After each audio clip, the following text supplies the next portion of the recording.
You are ready to buy your first home. That is amazing. Congrats. That's in fact the initial first step that will take you through the journey of homeownership. Buying your first home is an exciting feeling. It's like thousand butterflies in the tummy, and at the same time it's too much overwhelming because you don't know what to expect in the buying process next. I'm so happy and I'm so glad that you are right here in this video where I'm going to take you through 9 pro first time home buying tips that will ensure if you follow them all, you'll be making smart decisions for yourself and your family when the time comes for you to buy. Let's dive right into it. My name is Akash Basi.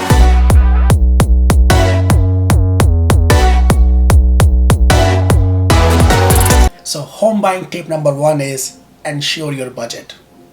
I know it's very obvious, but trust me when I say this, with my personal experience, I have so many buyer clients. They search their home, they spend time and energy, but to later find out they cannot afford it. So I would say make sure your budget is on point first, then you start your search. How you can do it? It's very easy. You sit down, you make sure how much your expenses are, how much your debt is, how much is your down payment, and based on that, how much dollar value you can dedicate towards your home without breaking your bank every month. Home buying tip number 2 is mortgage pre-approval. It is a very crucial step that you should know how much you can borrow from a lender that you can buy your house in, and you can budget yourself accordingly. A mortgage pre-approval is a very broad subject to speak upon. Now I'm going to be very brief on that. If you guys need more information, please comment down to the video so we can make a dedicated video about mortgage pre-approval. And if you guys want, we can even go extra mile to bring in mortgage partners on video as well. They will share their insights very deeply too. You don't want to have a mortgage pre-approval right now, that's okay as well. You can start your search from online mortgage calculator tools. For example, there are very many lenders, especially the banks like TD Canada or Scotiabank and many more like that. They have free mortgage calculators on their website portals. You can put your all the information there and instantly they will give you a rough idea that how much you can afford. Now, if you ask me, is that the most accurate way to get to know about your numbers? I will say no, but it's a good place to start with. This way you can budget yourself rightly and you can spend your time and energy in such a way that you can only shortlist the homes that makes literally more sense to you. The difference between a mortgage pre-qualification and a mortgage pre-approval. So very easily, mortgage pre-qualification is if you go to a bank and speak to their mortgage personal, or if you contact a mortgage agent, they will ask you a bunch of questions, and based on your answers they can give you a rough ballpark number that you can play with. Now again, this is not a very accurate way of going forward as well.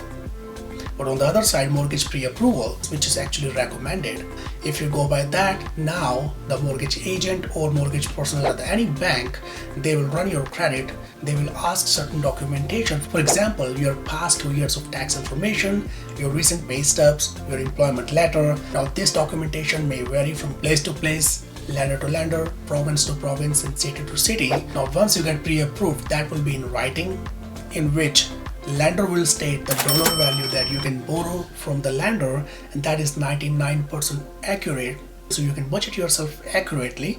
Also, they will state your interest rate that will be securely pre-approved for a certain amount of time. Some lenders do for 30 days, some 60, 90, 120, some even do for 6 months. So based on lender to lender, you will be secured for that amount of period, for that amount of interest rate. So for example, if you are pre-approved for 4.75% today, and let's say next week the interest rate goes up at 5.25%, you'll still be able to close your mortgage 4.75% since you've been pre-approved for that earlier, provided you buy in the time period that lender goes by. And lastly, mortgage pre-approval will make you kind of cash buyer because seller will understand that this pre-approved buyer, that means you are more serious in closing and buying the house. Home buying tip number 3 is go work with a real estate agent. It is very important that you have a real estate partner having hands in hands with you and goes together to see homes so they can point out some problems if there are any with the house, so that when you buy and close a house, start living in there, there will be no surprises.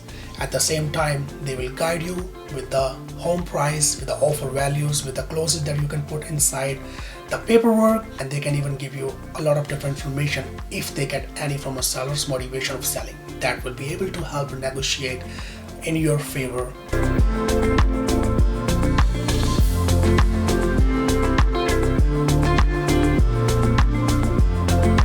Home buying tip number 4 is location, location, location.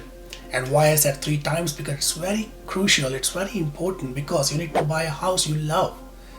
Don't go by this is $10,000 cheaper and this is $10,000 expensive, let's go with the cheaper option. Don't do that, because you're gonna live there forever, and if not forever, then many years, right? The house aligns with your lifestyle, aligns with the time required to travel back and forth to your work, to your kids' school, to go groceries or gas stations or pizza stores, or all those kind of things. Make sure location is the king, because lifestyle is what's going to make you love the house if it aligns properly with that.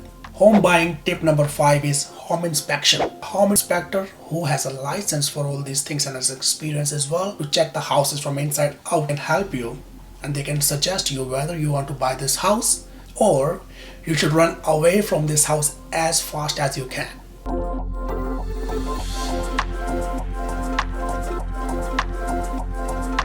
Home buying tip number 6 is consider future growth. Always make sure you know where you are buying. For example, a location that you are buying your house at, how far is the basic amenities, public transportation, how far are the 401 highways or any highways for that matter, how far are gyms and pizza stores and grocery stores, and all kind of things that help in day-to-day life. If you have all those nearby, your property value will grow faster.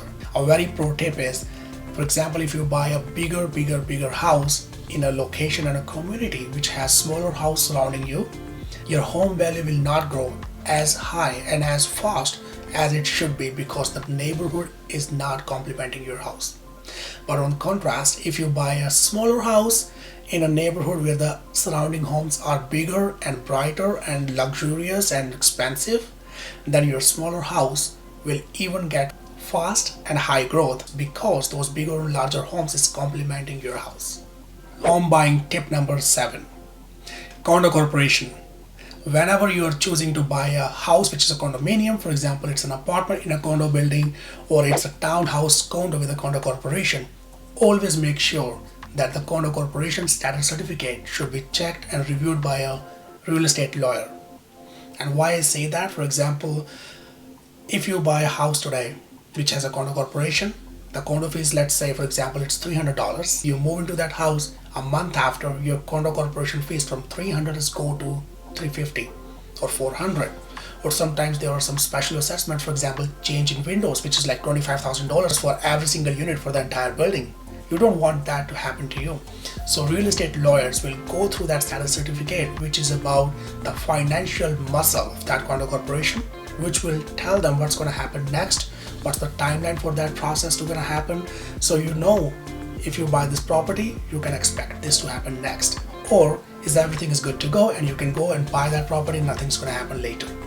So make sure if you're buying a Condo Corporation, any condominium, always go to a real estate lawyer and check your status certificate for that Condo Corporation. Home buying tip number 8 is closing cost. Now, closing cost in a nutshell is about 1% to 2% of a closing price of a house. Depends on area to area and province to province. The closing cost might involve lawyers' fees, Canada Mortgage and Housing Corporation, insurance, taxes. So if you are paying less than 20% of down payment, then you might need to pay insurance, which is called CMHC insurance. You need to pay taxes upfront as a closing cost, some land transfer taxes. Now for the first time home buyer, you might be rebated for a certain amount, but over that amount you have to pay that as well. You have to pay for appraisal if there are any. You have to pay for home inspection if you're going that path as well. And there might be many more, depends on province to province, but in Ontario these are pretty standard ones. Home buying tip number 9. Stay updated on market trends. Remain informed about the latest developments in the real estate market, and keeping knowledge of market trends empowers you to make informed decisions and adapt your strategies accordingly during the home buying process. Now that being said, if you enjoy my video, to like, share, subscribe to our YouTube channel, as well as comment down to the video, so we can keep adding value into your world. See you next time. Take care. Bye.